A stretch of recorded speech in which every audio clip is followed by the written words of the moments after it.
Hello, my wonderful people. Yes, it's your boy again, Francis Osei here. In the middle, me want to I just want to create and let me just get this out of the way. I'm not trying to portray say bit of a I don't know more than anybody. It's just my experience in the music industry as a drummer, a producer, a performer, and I'm a pede, many a share. He's honorable Arunasi, Infantino Chini, and Frenchard, in Tona and Mobaka. And see, Mamma Peda Macanya there. Based on my experience, my kind of fancy don't go for Kakaba from to one Frenchard. And based on my experience as a drummer back home, and I had today I want to talk about monitor mix or sound check when we are sound checking as musicians. One of the issues I realized over the years, I realized one, the keyboard players. I'm not attacking anybody, but I mean one of the keyboard players. I've seen a couple of times your sound checker. You catch a keyboard player, hey, play and then check your monitor.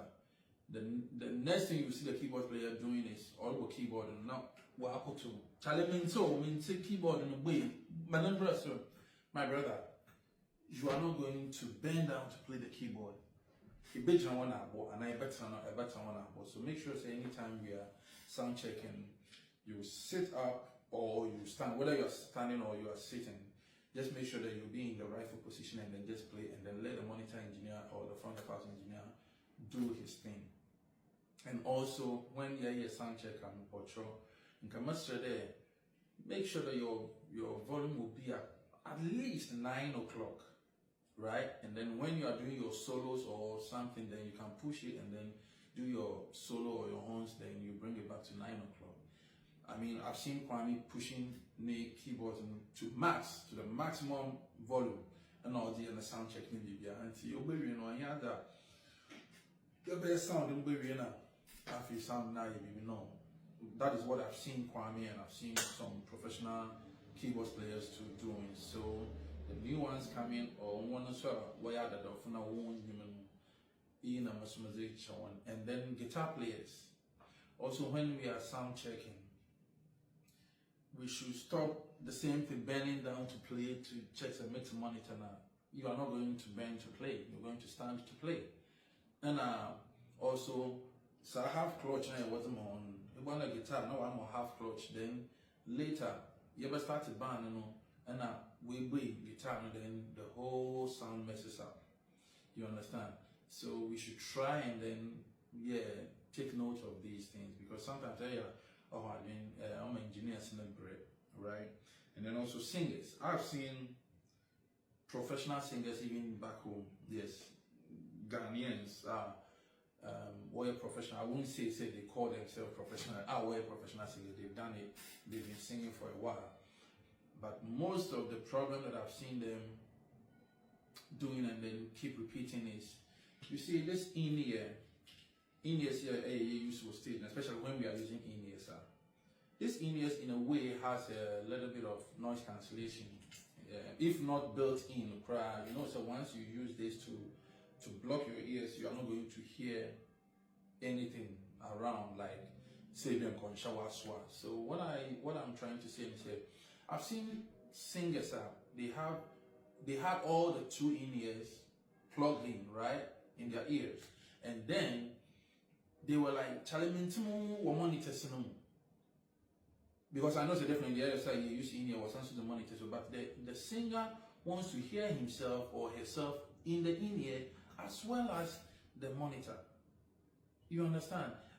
I will only understand it when say be a tell to in-ear no crew so that at least it matters in case of anything, but not when as it to me and then you still want the stage sound to be too loud.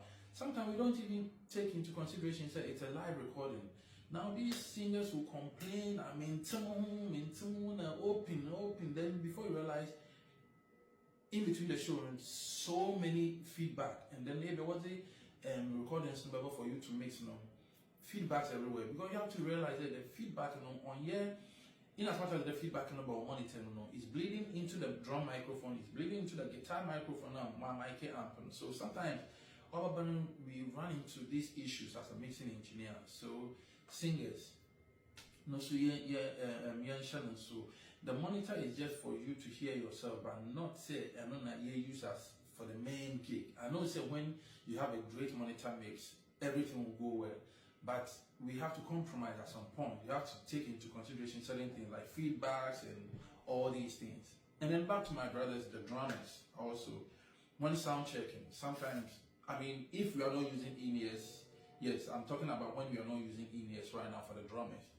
You have to take into consideration the size of the monitor, because sometimes we are using like 10-inch or 12-inch monitor or 15-inch monitor. Those speakers cannot, or let's say 12-inch monitor, yes. Those speakers cannot project or project low-end information, right? So, Charlie, speaker on a 12-inch. This is a 12-inch. It's different from here one more sub and one more full range. We should another monitor that one here. They can push the sub so that which marks will assume you want to kick no my you do not, but not when them small monitors necessary for net kick boom boom boom. No, it won't. It doesn't work like that, because already this drum is an acoustic instrument. You can hear it. So if you are kicking the babakra and to them can be a one more so we have to take into consideration all these technicalities, and I think we all have to learn.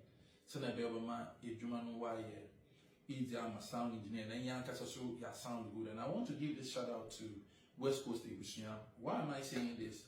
When I was mixing their song about Ola and all those, their previous album, brothers, they sounded so locked in to the extent I didn't even have to do any automations. Apankus did incredible. Like, the drum was so on point, and the tone and even the dynamics, all of them. You understand? So if you want to mixing and mixing, they balance on where they need to come down. Yeah, they did their own live automation. You understand? So this is what we have to learn as musicians. It's not about just playing baby. So this is something I want to share with you guys. And last time during the days of Stars of the Future, now Uncle Sammy I want to know your sound, and I quite remember that let me use the SPDS, right? SPD, yes, the S before the SX came. Now I was using the SPDS, and then I remember part there now. Sound check now. Me patch na me use it for the toy like chimes and finger snap and claps and snare, deep fast snare and all those ones. And Sam will run through every single part. If you okay, you'll say play the chimes. Then I'll just play the chimes.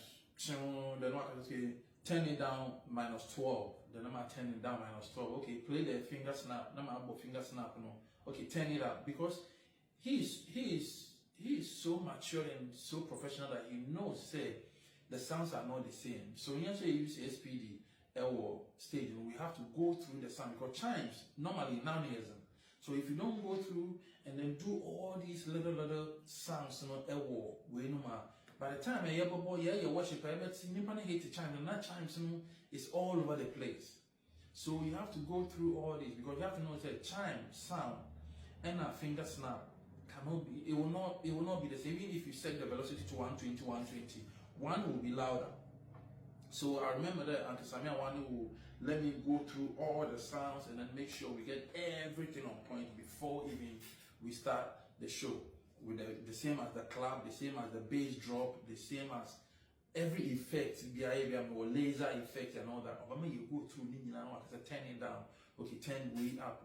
And see, once you're able to, everything is balanced. And see, these are some of the experiences through my journey working with Kwame Awa, working with Uncle Samia Wani, working with Dan Bra, working with I mean, in front of the mission was send a mission up to Maba a hustle. Into Kakame Medi Chawani, into our singers, we shouldn't forget about the in-ear thing, blocking your ears and still you want the stage to be heavy. It doesn't work that way. I mean, if you are taking out one ear, that one in-ear, I will understand. But even with that one, we have to also take into consideration that we are doing a live recording. So the stage cannot be too noisy like that. And then our keyboard players to don't bend and then tell the engineer to raise your keyboard. You are not going to bend to play, you are going to stand to play. Guitar players, remember may have clutch, yeah, you understand. So just help our sound engineers to snake also on your down. I have some more to share in the upon show, like I said. Or you are doing a major ma ever for woman not from if you don't want that I for memo bianca what time mutual man. I don't know. In music there's nothing like what time mutual. No, there's nothing like what time mutual. Yeah.